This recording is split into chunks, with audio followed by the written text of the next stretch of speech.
Mas Bro, selamat datang kembali di MS Talk. Sama dengan MS Gloverman tentunya. Dan hari ini aku berbincang kembali dengan orang yang bisa dibilang dia itu adalah sangat memotivasi gua untuk menjadi orang yang menjadi lebih baik lagi dan lebih benar lagi. Ya mungkin sekarang sedang ada banyak banget gandrungan-gandrungan kasus, tapi dia tetap senyum dan juga tetap guyon. Please welcome, give applause for Gus Miftah. Gus MS Miftah Selin. Itu MC dong. MC, ya. Selina kece. MC. Kalau Esa Selina beda. Gus Miftah nih mau ngambil Selin juga nih. Jadi gimana, Mas GM? Pakai sekarang lagi musim pakai inisial. Iya. Gimana? Capek nggak bolak-balik di Polda? Bukan, yang capek yang melaporkan. Oh begitu ya? Kan kita nggak pernah ke Polda, ngapain? Oh gitu ya Mas? Iya. Kan kita cuma dilaporkan. Lagian juga polisi kita kan sangat-sangat rasional. Betul. Mana laporan yang memang masuk, mana yang enggak. Iya betul. Tapi ya melaporkan ya silakan aja mau ngelaporin silakan gimana. aja, kan dia juga punya hak. Iya. Dan polisi juga punya hak nggak merespon. Tapi tetap direspon lah ya. Ada direspon karena polisi kan memberikan pelayanan Betul. kepada siapapun. Iya. Tapi gimana sih Gus? Ini saya bingung loh, ini pelaporannya lebih kocak ya kayaknya kalau begini ya. Dan saya baru kali ini mendengar istilah penistaan dukun. Iya. Berarti pekun ya, penistaan dukun ya. Pekun. Iya. Dukun. Jadi kalau misalkan kayak gitu, waktu kamu dengar kabar itu, apa yang kamu langsung lakukan? Aku sama Hatta ketawa-ketawa. Oh iya. Iya, kok aneh gitu loh. Sehingga kemudian semua orang dilaporkan. Betul. Dilaporkan. Nanti kita kasih julukan lah mereka, Mister Pelapor. Tapi apa sih yang dibahas? Jadi waktu itu kan teman-teman banyak yang minta podcast tuh soal terapi dukun. Itu pun sebenarnya isu yang diangkat bukan membicarakan dukunnya, tapi mengedukasi masyarakat. Iya. Supaya tidak tertipu, supaya Sel, ini kita hidup udah susah, Sel. Iya betul. Makan susah, ekonomi susah. Apalagi BBM lagi isu seperti itu kan. Walaupun kemarin saya marah sama teman saya India. Kenapa? Dia bilang, India keren Gus, punya keajaiban dunia namanya Taj Mahal. Saya bilang, kamu jangan belagu, India cuma punya mahal satu, kamu sombong. Indonesia banyak mahal, gua nggak sombong. Iya. Masyarakat susah, kemudian dipertontonkan dengan sesuatu yang justru sama sekali tidak ada edukasinya gitu loh. Kan kasihan saya. Iya. Saya hanya menjaga masyarakat supaya kemudian tidak tertipu, tidak terbodohi dengan konten-konten yang tidak bermanfaat. Maka dari awal saya bilang sama si Atta, yuk kita mengedukasi masyarakat, bukan ngejas dukunnya. Iya, Gitu. betul sekali. Jadi yang diperlihatkan adalah oknum-oknum yang memanfaatkan bahasa dukun itu. Kalau kemudian ada pertanyaan, kenapa kamu mengharamkan dukun? Itu Fatma MUI, Sel. Oh iya. Fatwa MUI tahun 2000 sekian udah mengharamkan dukun. Kenapa kira? Ya kenapa sekarang pertanyaan kok MUI nggak diharamkan, nggak dilaporkan sekalian gitu loh.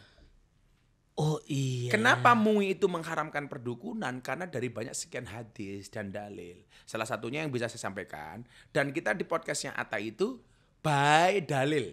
Iya. Tidak hanya serampangan. Iya. Apa yang dikatakan Nabi Muhammad, man ata arafan au kahinan fasodaqahu bima yaqul faqad kafara bima unzila ala Muhammadin. Artinya apa? Akan diterjemahkan oleh saudara saya Marcel.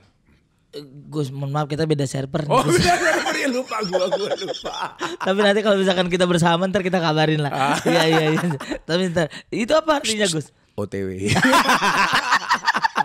Iya. Artinya adalah barang siapa mendatangi araf. Araf itu artinya peramal.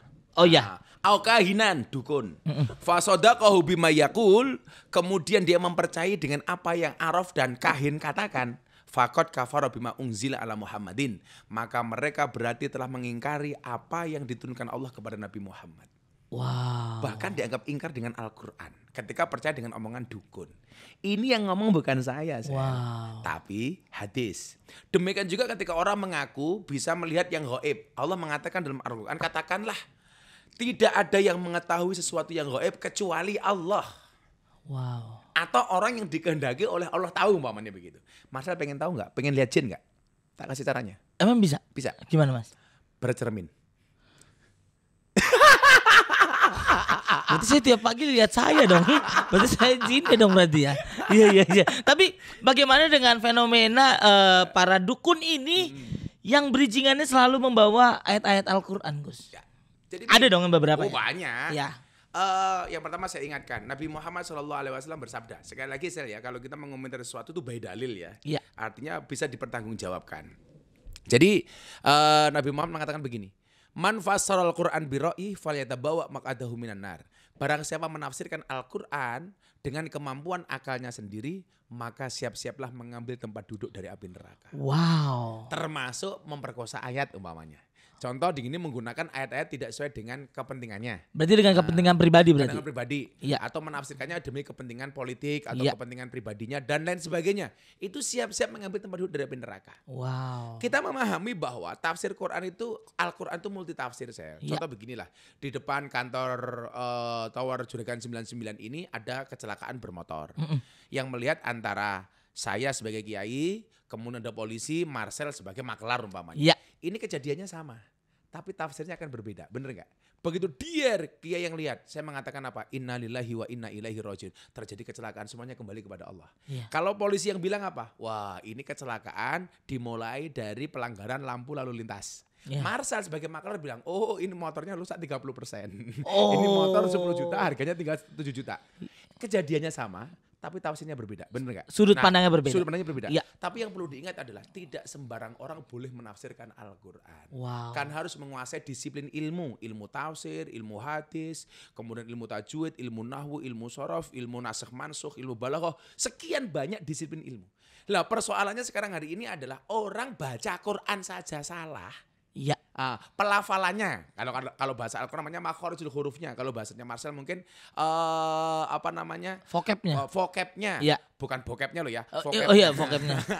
Iya. Beda. Pitch controlnya. Iya, betul. Itu nggak jelas sudah berani menafsirkan Al-Quran. Sehingga kemudian apa? Ayat Al-Quran yang mulia, yang suci, justru kemudian dinistakan oleh tafsir dia sendiri. Kan bahaya. Wow. Termasuk yang dilakukan para dukun hari ini. Wow. Baca Quran aja salah kok berani menafsirkan Quran. Iya. Saya aja nggak berani.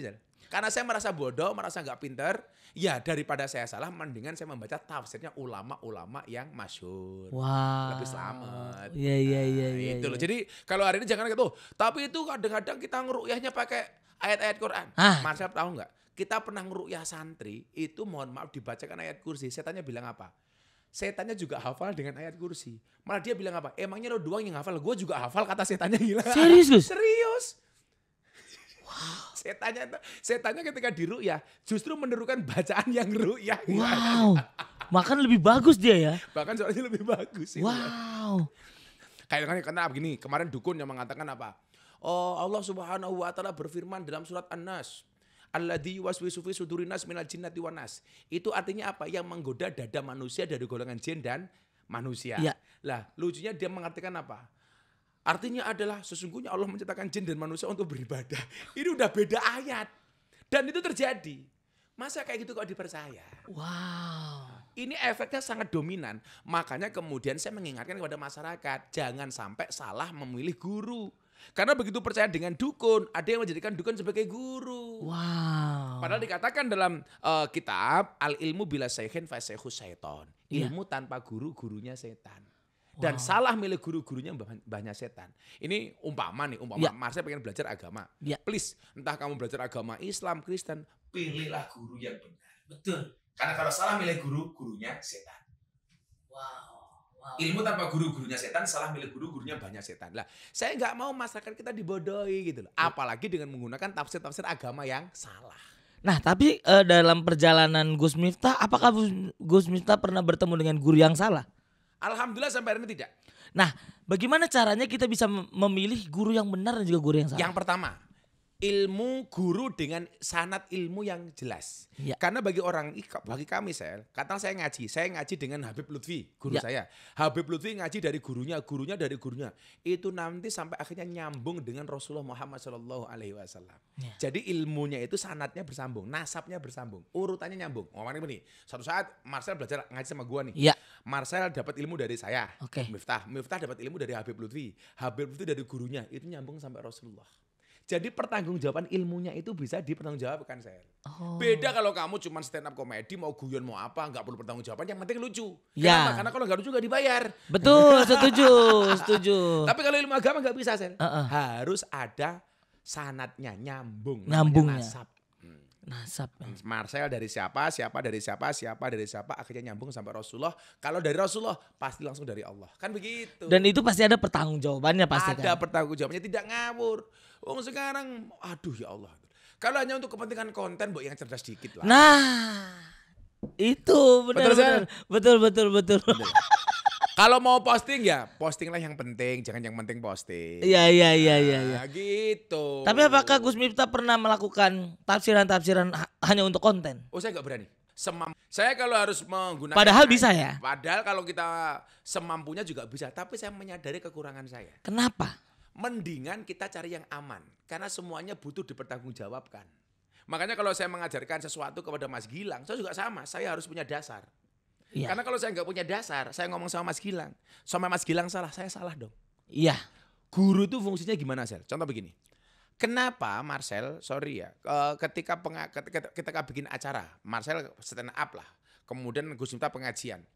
Sound system sudah bunyi. Kenapa operatornya nggak pergi? Karena bisa jadi mesinnya trouble. Iya. Karena bisa jadi kepanasan overhead. Bisa jadi kemudian ada masalah dan Iya. lain sebagainya. Lah fungsinya operator apa? Membenarkan ketika salah, Menjaga. mendinginkan ketika panas, menjaga supaya tidak trouble dan lain sebagainya. Iya. Nah sama dengan guru. Saya sama gurunya Marcel umpamanya. Kok sampai Marcel kebablasan saya ngerem, Marcel kurang bersemangat saya dorong, Marcel salah saya tegur, Marcel benar saya dukung. Itu fungsi guru. Jadi gak bisa ngawur, Sir. Iya. Kalau bikin stand komedi, nggak ada urusan. Iya. Apalah, ke depan sih saya pengen kayak Marcel ini kayak stand up komedi itu juga menyampaikan komedi, tapi juga ada value. Itu keren. Jadi tidak ada segala guyon. Tapi pernah kamu lakuin? Sering, aku udah konten kamu udah sering. Iya. Artinya itu keren bagi saya. Bagi saya, Sir, dakwah itu bukan profesi. Iya. Tapi apapun profesinya harus berdakwah. Wow. Dan lu bisa dakwah melalui komedi kok. Kenapa lu kan keren? Nah, tapi yang paling aku ingat dari perbuatan Gus Miftah nih. Gus Miftah tuh pernah berdakwah ke tempat kafe-kafe prostitusi. Ya. Itu yang menggerakkan apa tuh Gus? Karena kan sebagai Angelo dulu kan, saya juga Angelo kan. Antar jemput lonte ya. Jadi iya, jadi atau kamu balola? iya. Barisan lonte lanang. Apa yang membuat kamu akhirnya menggerakkan diri kamu ke sana gitu? Karena pikiranku adalah kalau misalkan kita berdakwah, kalau di tempat-tempat begitu apakah tidak mengotori dakwanya? Oh enggak. Kenapa saya melakukan dakwah seperti itu ya? Karena saya nggak bisa menipu rakyat dengan nggak bisa menipu umat dengan berdukunan itu. Wow, ya. Dengan Jadi, semuanya jadi dilapor-laporin gini, ya. Jadi menurut saya begini, Marcel percaya nggak bahwa semua orang itu butuh Tuhan? Percaya. Apapun agamanya Ya. semuanya pasti butuh Tuhan. Saya Muslim, saya butuh Tuhan. Marcel Kristen, Nasrani, sahabat Nasrani. saya pasti butuh Tuhan. Tapi cara mendekatkan diri kita kepada Tuhan itu kesempatannya berbeda-beda sih. Iya. Kalau lu orang baik mau ke gereja gampang, gua mau ke masjid dianggap orang baik gampang. Persoalannya adalah banyak orang ahli maksiat itu pengen menjadi orang baik dengan mencintai orang baik, tapi banyak orang yang baik yang tidak bisa menerima orang ahli maksiat.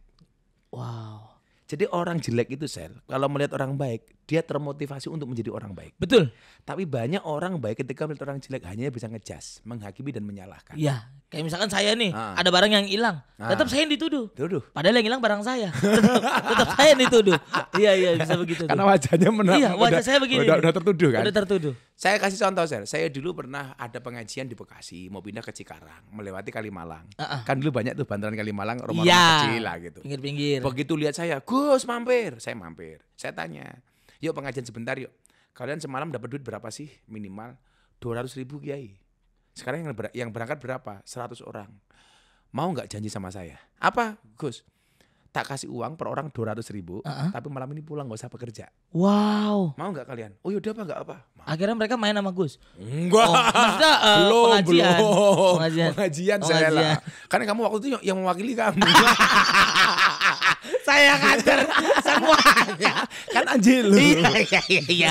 Terus Gus. Akhirnya mereka pulang. Lah saya masuk mobil, ketemu kiai yang jemput saya mau pindah ke Cikarang. Kiainya bilang apa sama saya, Sel? Mubadir Gus. Hah? Mubadir gimana, Kiai? Malam ini mereka berhenti. Toh mereka besok malam juga bekerja lagi. Mubadir kan? Jawaban saya apa, Sel? Dari mana Pak Kiai mengatakan mubadir? Bagi saya orang berhenti maksiat sedetik saja itu prestasi. Wow. Prestasi loh, Sel. Loh, apalagi orang berhenti maksiat semalam. Sedetik saja kita tidak berbuat maksiat itu prestasi. Kalau orang yang berhenti maksiat adalah prestasi, sedetik pun. Jadi orang yang sering somasi dia berhenti pun prestasi berarti ya? Prestasi. Makanya saya ditanya begini, kalau ada orang Islam di Jawa itu, saya ada orang mati, biasanya ditanya begini sama mbah kaumnya, ketua mudinnya, yang meninggal ini orang baik atau orang jelek? Oh. Ada kan? Iya ada. Rata-rata jawabannya orang apa? Baik. Bahkan yang meninggal preman orang jelek sekalipun, saya menjawabnya baik. Ada kebaikannya di situ. Kebaikannya di mana coba? Kebaikannya gampang. Minimal baik untuk dirinya sendiri. Maksudnya apa? Dengan dia mati sudah tidak menambah saldo kemaksiatannya lagi. Wow. Kan baik. Iya betul. Dengan kematian dia minimal dia sudah tidak berbuat maksiat lagi. Kan baik. Iya. Kalau dia preman sudah tidak mengganggu orang lagi. Iya. Kalau dia koruptor sudah tidak maling uangnya rakyat lagi. Kan baik. Betul Gus.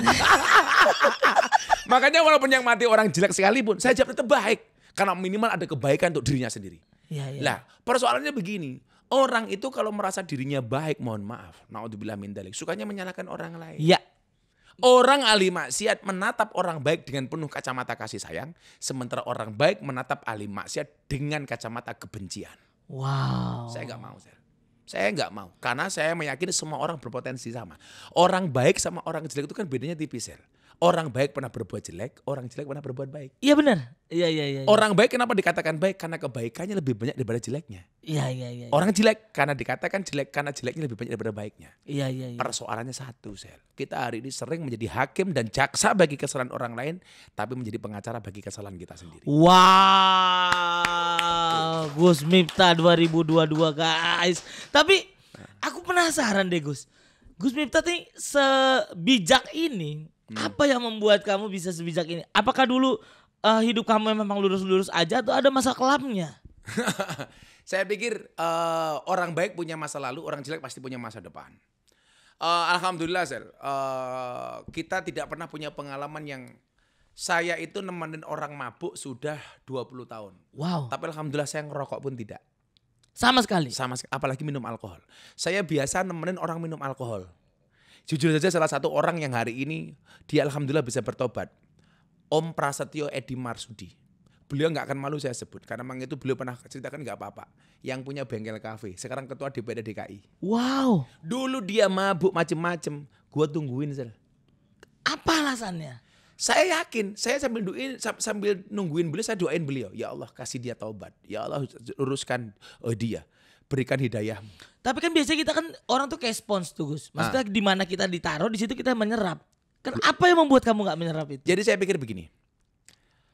Kalau kita menghina ahli maksiat, mencaci ahli maksiat, cacianmu dan hinaanmu tidak akan pernah merubah mereka. Tapi kalau kamu ikhlas mendoakan mereka, bisa jadi doamu menjadi wasilah hidayah bagi mereka.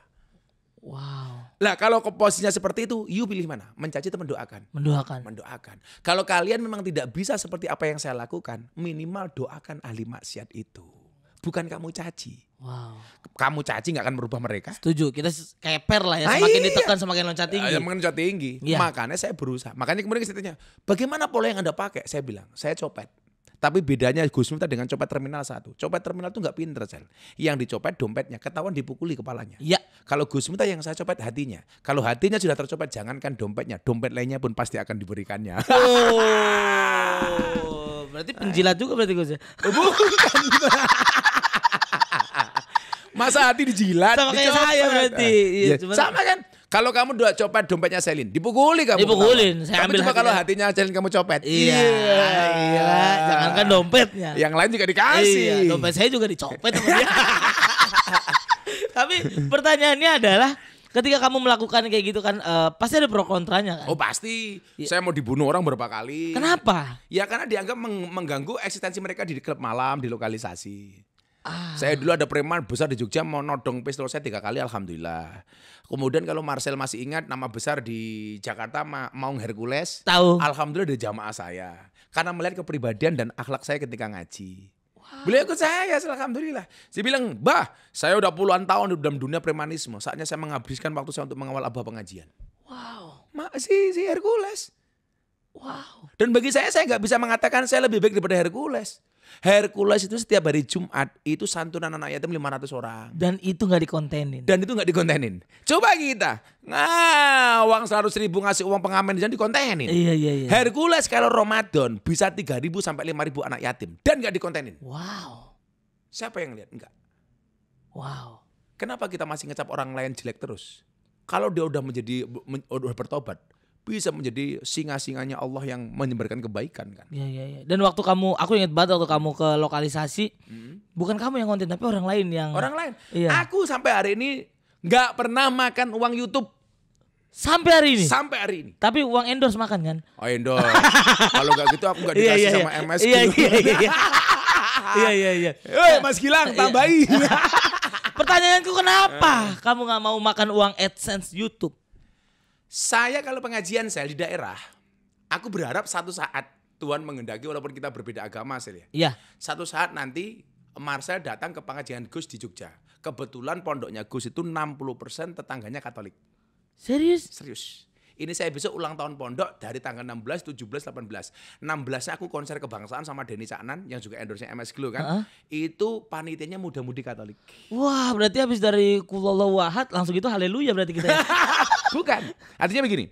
Saya mengatakan begini, Indonesia ini akan baik-baik saja manakala alhamdulillah dan puji Tuhan bisa ngopi bareng. Cakep. Cakep Gus. Ini terbaik nih. Ya kan? Bener. Bahkan semuanya Hindu, Buddha, Konghucu. Yang hari ini perlu kita lakukan, Sel, bukan mencampur urusi rumah tangga agama orang lain. Iya. Kalau saya pengen ngomong sama Marcel, saya nggak perlu masuk kamarnya Marcel. Tetapi yang bisa kita lakukan adalah membuat ruang tamu bersama. Wow, bahkan toleransi ini bahkan ada ya di Fak-Fak tuh Mamat Al-Katiri pernah cerita kalau misalkan ada acara Natal, pemuda-pemuda Islamnya mereka ngejagain. Di kampung saya, Sel. Iya. Saya besok pengajian 3 hari 3 malam acara ulang tahun pondok. Hari 17-nya kita pengajian akbar. Yang bantu parkir teman-teman Katolik. Yang bantu masak. Istri saya menyiapkan minimal nasi bungkus 10.000. Wow. Itu yang bantu masak teman-teman Kristiani. Luar biasa lagi begini. Kalau kampung kami Natalan, orang-orang Katolik, orang-orang Islam masak. Iya. Hasil masakannya dibagi semua warga kampung, baik yang Islam maupun yang Katolik. Betul. Kalau Idul Fitri, lah teman-teman Katolik masak semuanya dikasih. Bener. Ini Indonesia, Sam. Itu toleransi Gus. Ya. Itu masaknya bener berarti Gus ya? Artinya tidak perlu kita mencampur adukan akidah. Betul. Tetapi soal muamalah, soal gotong royong kita bisa bareng-bareng. Wow. Dan kenapa tadi saya kembali ke saya nggak pernah makan uang AdSense. Ya. Kalau saya pengajian itu ada 15 kamera anak-anak bikin konten itu. Silahkan. Yang penting mungkin saya berdakwah dengan cara saya, kamu berdakwah dengan channel YouTube kamu. Wow. Cuman saya kasih tahu tolonglah kalau ngedit judul yang bagus. Jangan motong-motong sepotong-potong yang merugikan saya. Iya. Udah kamu gak kasih uang saya. Iya ngerepotin lagi. Makanya besok yang paling banyak masuk neraka salah satunya adalah tukang potong. Tukang edit ya. Iya, abang ngasih judul ya. Iya. Kasih judul. Makanya wajah itu tidak diedit, tapi dirawat. Betul, pakai MS Glow. Mantap Gus. Berarti lebih bagus mana? Kita buka aura atau merawat wajah dengan MS Glow?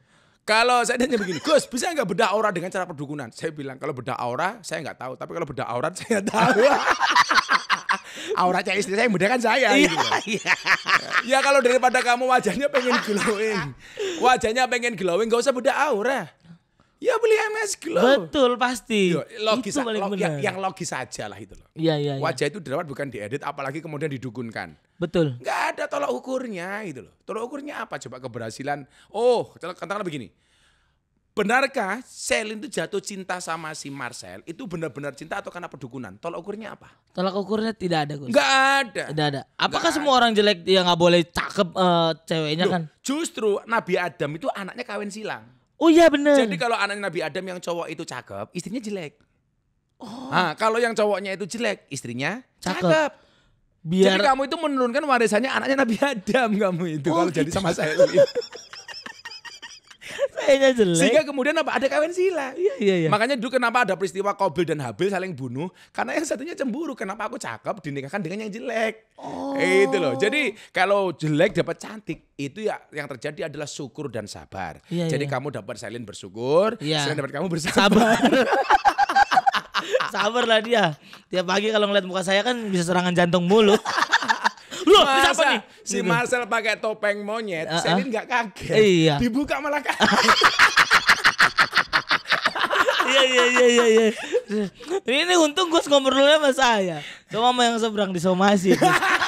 Langsung dilaporkan dulu Iya. lagi saya. Kasusnya baru, bukan penistaan dukun. Tapi penistaan komedian.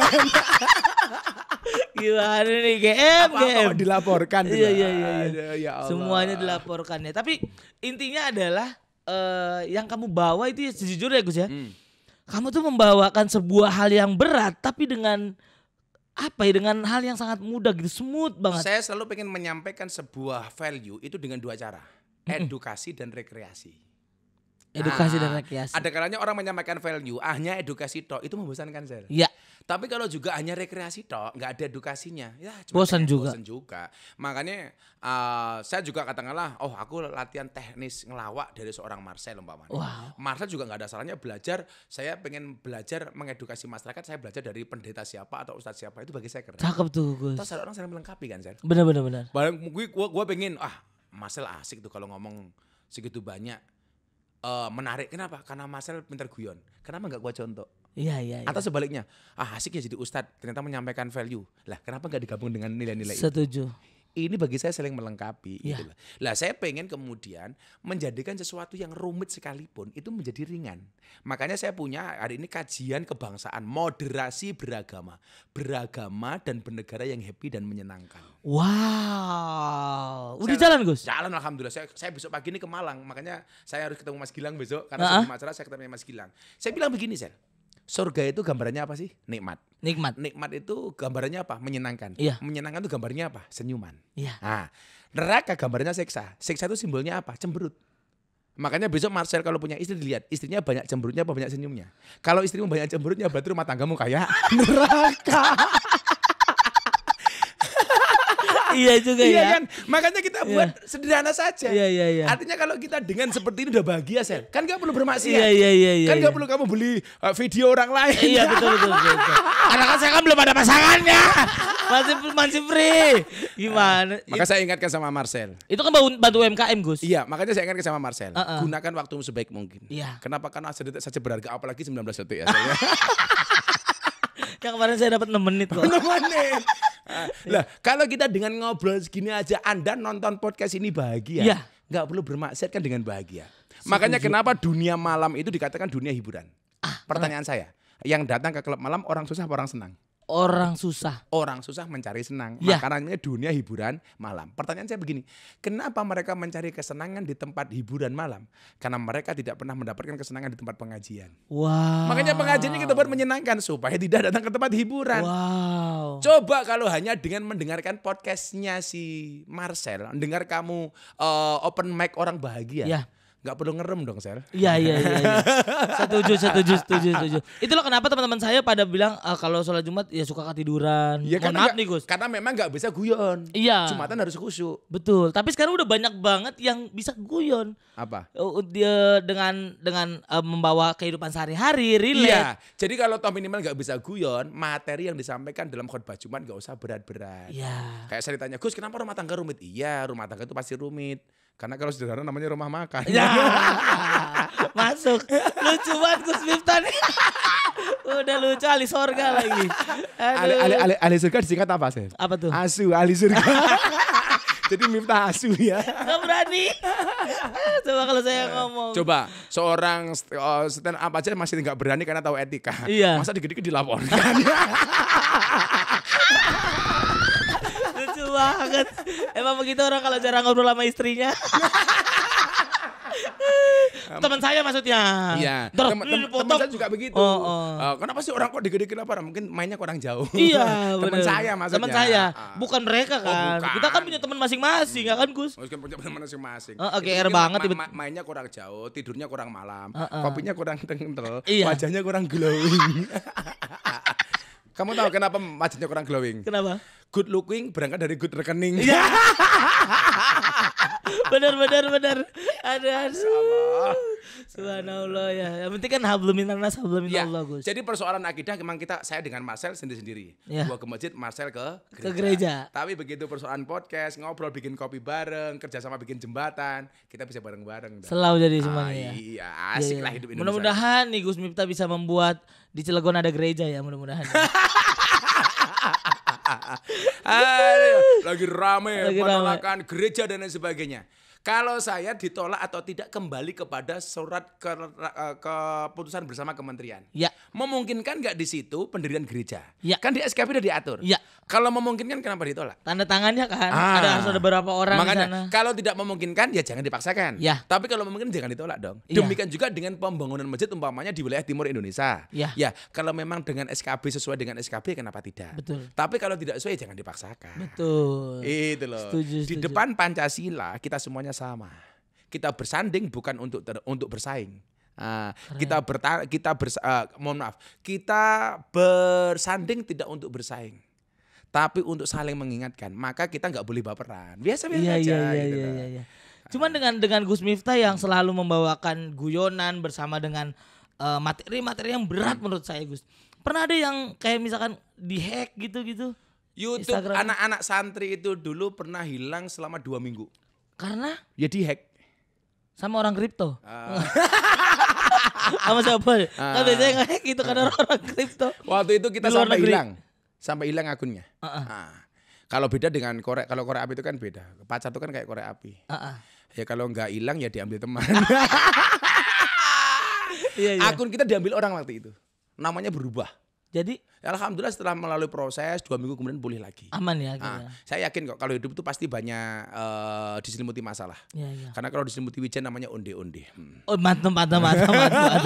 Cuman saya juga seneng banget Gus, selain Gus Miftah nih, Keduri Cinta saya seneng dateng. Kenduri cinta Cak Nun. Iya, Cak Nun. Rasional banget. Rasional. Itu guru kita. Saya ke Cikini di sana. Saya Artinya sering kalau dengar. kamu memilih guru-guru seperti itulah yang luar biasa. Iya, Habib Nggak salah guru. Ja'far. Habib Ja'far luar Senang biasa. banget saya ngobrol-ngobrol begini tuh. Jadi bukan kok kemudian kita menyepelekan agama, Ya. tapi menyampaikan agama secara sederhana. Ya, itu Gus. Saya dulu pernah di Bali ketemu sama bule. Bulenya tanya begini sama saya, Gus, kenapa sih agama itu banyak aturannya? Ya. Jawabannya sederhana. Kenapa agama itu banyak aturannya? Karena manusia banyak maunya. Wow. Ya kalau kemauan-kemauan itu nggak diatur kan bahaya, Sel. Subhanallah Gus. Kita ada aturannya saja kita masih berlebihan Bener. kan, apalagi nggak ada aturannya. Di Kristen aja 10 hukum perintah Allah. Iya, dan aturannya sekarang adalah salah dikit laporkan. Betul. Salah dikit somasi. Iya. Walaupun nggak salah loh ya, Iya. laporkan. Iya. Itu polisinya sampai pusing ya. Pusing pasti Gus. Pusing banget itu. Tapi nggak apa-apa lah Gus, namanya hidup ya kan. Ya. Cuman di pernikahan kamu, aku pengen tahu banget dengan kamu kan tahu banyak banget ayat Al-Quran semuanya. Apakah ada permasalahan juga di dalam pernikahan? Oh pasti. Apa yang kamu lakukan kalau kamu ada masalah? Misal kayak istri-istri lagi ada masalah, apa yang kamu lakukan? Saya bilang sama para suami, tugasnya suami itu membahagiakan istri. Iya. Dan tugasnya istri taat kepada suami. Iya. Nah, maka saya bilang, kalau suami tidak bisa membahagiakan istri, tolong istri ajaklah duduk suamimu, bisikkan kalimat di telinganya, Mas, ini sebenarnya rumah tangga apa rumah duka? Wow, dalam tuh. Iya. Iya. Tugas suami itu membahagiakan istri. Tugas istri taat kepada suami. Dengan tupoksi masing-masing. Iya.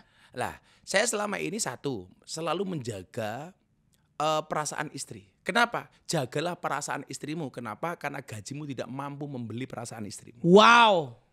Sebanyak apapun itu ya Gus. Sebanyak apapun. Nggak bisa, Sel. Makanya Marcel pesan satu saja, Sel. Sebelum kamu menikah, bukalah matamu lebar-lebar.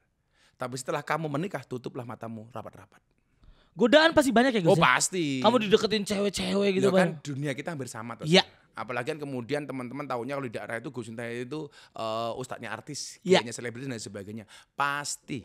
Apalagi kamu Yang perlu kita ingat hari ini adalah pasangan terbaik bukan yang datang dengan segala kelebihannya, tetapi yang tidak meninggalkan kita dengan segala kekurangannya. Wow. Pasti, Mbok kamu mau cari orang seperti itu nggak mungkin dia nggak punya kekurangan. Cuma manusia kan nggak sempurna, Gus. Makanya semua orang pasti punya kekurangan. Setiap kekurangan pasti ada kelebihan. Dan setiap kelebihan pasti ada kembalian. Wah, ya betul. Cuman Makanya apa? Jangan pernah cari pasangan yang sempurna, ya, tetapi terimalah pasanganmu dengan cara yang sempurna. Wow, Gus Miftah. Kapan-kapan saya pengen open mic bareng sama Marcel. Boleh Gus. Boleh. Kita open mic di gereja nanti. Saling roasting ya. Iya. Lucu tuh. Iya, bagus banget tuh. Loh, kalau saya punya teman pendeta Gilbert Lumindong malah nggak apa-apa dia. Iya. Nggak masalah dia bilang. Kalau telepon saya, beliaunya bilang apa? Assalamualaikum Gus Miftah, ahlan wa sahlan. Terus Gus Miftah gimana? Waalaikumsalam. Salam pendeta, waalaikumsalam. Itu biasa. Ala kafirun. Enggak ya? Iya. Sel, kenapa kehidupan beragama di Indonesia menjadi menakutkan? Karena tidak saling kenal. Iya, Gus. Orang itu kalau saling kenal, deket dia bisa guyon kayak saya dengan Iya, Marcel. setuju Gus. Kenapa gak bisa guyon? Karena gak deket. Bener. Makanya ayolah kita buat Indonesia yang asik. Padahal Istiqlal sama Katedral juga deket kan ya? Kan dulu puisi gue di gereja itu yang gue dihajar itu tahun Iya, 2021. iya. Saya sampai bilang apa? Kalau seandainya mereka punya nyawa, bisa jadi mereka berdua bisa saling jatuh cinta. Wow. Waktu itu. Yang saya dihajar, Miftah kafir. Saya bilang gak masalah, syahadat lagi. Semudah itu ya? Semudah itu. Orang kafir 70 tahun dalam hadis baca la ilaha illallah sekali terbakar kekafirannya. Serius? Ya, serius. Lagian kalau orang masuk tempat ibadah agama lain dibilang kafir, berarti orang Indonesia banyak yang kafir. Kenapa? Karena sering masuk Candi Prambanan dan Borobudur. Wow. Kan Hindu Buddha, bro. Iya. Berarti orang Jawa Tengah banyak yang kafir dong. Oh iya benar. Mana banyak yang jualan gantungan kunci lagi kan? Iya, dia juga jualan. Iya kan hidupnya dari sana ya. Iya, itu pesanku sama kamu. Sebelum menikah, bukalah mata lebar-lebar. Siap. Setelah menikah, tutuplah mata rapat-rapat. Tutup mata rapat-rapat. Ya. Kenapa? Karena nikah itu senang, tapi tolong jangan senang menikah. Setuju banget. Makanya kalau dalam Alkitab dikatakan apa? Sesuatu yang sudah dipersatukan oleh Tuhan tidak bisa dipisahkan oleh manusia. Betul. Benar kan? Betul. Tidak bisa dipisahkan, tapi boleh tambah. Enggak ya. Katanya kita nggak bisa adil. Nggak bisa adil. Padahal Gus Miftah kan bisa dapat kesempatan untuk menikah 4 kali. Iya. Kenapa tidak dimanfaatkan kuotanya? Yang pertama, jangan bandingkan kita dengan Nabi. Nabi itu menikah lagi tentunya itu merupakan langsung perintah Tuhan. Ya. Dan pasti ada alasan. Salah satu alasannya apa, Sel? Semua tingkah laku Nabi, perkataannya itu menjadi sunnah ketika dicontoh oleh umatnya. Ya. Kalau kemudian istrinya hanya satu, harddisknya pasti nggak muat, Sel. Iya, betul. Makanya harus banyak istri supaya menyebarkan, mampu merekam aktivitas Nabi kemudian disebarkan. Ya. Lah pertanyaannya, kayak kameramen MS Glow nikah banyak, yang mau direkam apanya? Iya. Nggak penting banget kali. Betul. Lah makanya saya nggak boleh membandingkan saya dengan Nabi. Bagi saya salah. Nabi istrinya 4, berarti sunnah Rasul istrinya 4. Enggak. Nikah 4 itu bukan sunnah Rasul. Kamu beda dengan Nabi. Kapasitas kamu beda dengan Nabi. Wow. Nah, kalau Marcel saya ingatkan. Ingat manusia saya dikasih oleh Allah 360 sendi. Dan sendi yang paling menyakitkan adalah sendirian. Gus Miftah si kocak. Mantap nih. Gus, kalau saya ngomong tadi disomasi gak? Kalau sampai kamu pakai bahanku di TV, kamu gak kasih kabar aku, langsung tak laporkan. Cuman ini pertanyaan terakhir, Gus. Ini adalah pertanyaan yang paling pamungkas di sini. Aku ingin tanya dari sudut pandang Gus Miftah, real man itu seperti apa? Ya. Jadi istri kalau punya istri 4 itu namanya Superman. Ya. Nah, punya istri 3 namanya Powerman. Iya. Punya istri 2 Ultraman. Iya. Punya istri 1 Cemen. Iya. Saya pikir begini, real man adalah manusia yang mau tampil apa adanya, menjadi diri sendiri, tidak menjadi orang lain. Iya. Hari ini banyak karena tuntutan, kadang-kadang kita menempatkan diri seperti orang lain. Menjadikan diri kita tidak berani tampil apa adanya. Bagi saya Marcel itu keren. Dari sebelum terkenal sampai sekarang. Pola rambutnya juga tidak dirubah. Terima kasih, Gus. Ya kan? Bodinya juga gitu-gitu aja. Cuman saya pesan satu sama kamu. Apa tuh, Gus? Perut kamu jangan terlalu besar. Kenapa? Karena ada penelitian di rumah sakit, cowok yang perutnya besar biasanya burungnya kecil. Iya. Iya, masa udah jelek kamu asin ya. Badannya besar, dibuka celananya, kayak pentil. Iya. Ini gantungan kunci apa nih? Ini jadi bagi saya real man itu ya orang yang real. Iya. Ya, gak usah kemudian dibuat-buat. Iya. Sel, fastabiqul khairat dalam Al-Qur'an. Berlomba-lomba dalam kebaikan. Berlomba-lomba dalam kebaikan itu bukan satu posisi diberikan banyak orang, tetapi menjadi yang terbaik di posisi masing-masing. Iya, sama seperti di Pengkhotbah 14 ayat 1, Bos. Isinya apa tuh? Iya, ingatlah penciptamu di saat masa mudamu. Kita harus tetap mengingat terus berarti Gus ya. Terus, tapi saya ingatkan satu hal sama Marcel. Apa, Gus? Secinta-cintanya kamu dengan Tuhan, please jangan berinisiatif untuk menemuinya ya. Wow. Ntar dulu ya. Ntar dulu. Kita doakan Marcel panjang umur. Iya, amin. Jadi orang sedunia mati, Marcel hidup sendiri. Jangan saya gak ada temen. Iya. Tapi terima kasih tepuk tangan untuk Gus Miftah. Itulah real man sesungguhnya. Jadi real diri kita sendiri, tidak jadi orang lain. Setuju. Nah, ini kita masuk ke segmen yang terakhir, Gus. Siap. Games jawab cepat. Oke. Siapa yang tanya ke Gus Miftah jangan berpikir, langsung saya Oke. jawab. Nyetir sendiri atau disupirin? Disupirin. Pantai atau gunung? Gunung. Luar negeri atau luar kota? Luar negeri. Makanan lokal atau makanan luar? Lokal. Wow, pagi atau malam? Malam. Dakwah di Indonesia atau luar negeri? Indonesia aja deh. Kenapa? Ya masih banyak orang yang harus dilaporkan. Terakhir, ngaji sendiri atau ngaji bareng-bareng? Ngaji bareng-bareng Marcel. Gus, saya ikut nanti dah. Kapan-kapan ke Jogja ya? Iya, saya 3 kali pernah sholat Jumat, Gus. Hah? Beneran serius? Iya pernah. Dengerin aja. Iya dengerin. Jadi bapak saya itu bilang katanya kita tuh kalau pengen tahu agama jangan dari orang tua. Jadi Tapi? bapak saya itu dibebasin. Dibebasin. Artinya sorry itu sih, kalau sampai katakanlah kamu pindah agama orang tamu juga gak akan marah. Kan Iya, bebas. karena memang sesuai Pilihan. hati kita, sesuai pilihan kita. Jadi bapak tuh nggak pernah bilang ya kamu agama Kristen ya udah karena bapak Kristen, enggak. Cari dai dulu. Jadi aku sholat Jumat, aku Buddha waktu itu belum ada, Hindu belum ada, jadi cuma Muslim doang kan. Jadi akhirnya memilih gitu Gus. Jadi proses pencarian ya. Proses pencarian. Saya pikir keren. Wong karena memang masanya banyak kok orang Islam. Memang kenapa kamu Islam? Ya, karena bapaknya Muslim. Nah, Iya, itu aja kan. betul. Kamu keren loh. Proses belajar itu. Iya. Ya mudah-mudahan tersesat di jalan yang benar lah. Kita gak ada yang tahu kan Gus. Gak ada yang tahu. Iya, tapi Hidayah urusan Tuhan. betul sekali. Dan saya ada sekitar 230 orang yang masuk Islam melalui saya. Wow. Gak ada satupun yang saya ajak. Bahkan ketika mereka datang saya tolak. Saya nggak mau dikira saya mengajak mereka yang udah punya agama untuk masuk ke dalam agama saya. Karena saya punya prinsip tidak ada paksaan di dalam beragama. Betul sekali Gak Gus. boleh. Betul sekali. Kalau memang dia minta dibimbing kayak Mas Deddy Corbuzier ya saya bimbing. Setuju. Tapi kalau saya suruh ngajak no. Ya, ya. Sekali Mas Deddy mau masuk saya tolak saya awalnya. Kenapa Gus? Yang bagi saya nggak mau dikira nanti saya mengajak Mengislamkan orang. mengislamkan orang yang udah punya agama. Tapi karena beliau minta dibimbing, pengen belajar agama, ya silakan. Iya. Kalau kita sama Mas, ayo saya mau alaf itu kan guyon-guyon saja. Setuju. Bahkan sekarang saya masih di agama saya kan. Iya, karena nggak terpengaruh. betul, karena Tuhan Yesus tidak berubah Gus. Terima kasih Gus Miftah. Sama-sama Marcel. Terima kasih Gus.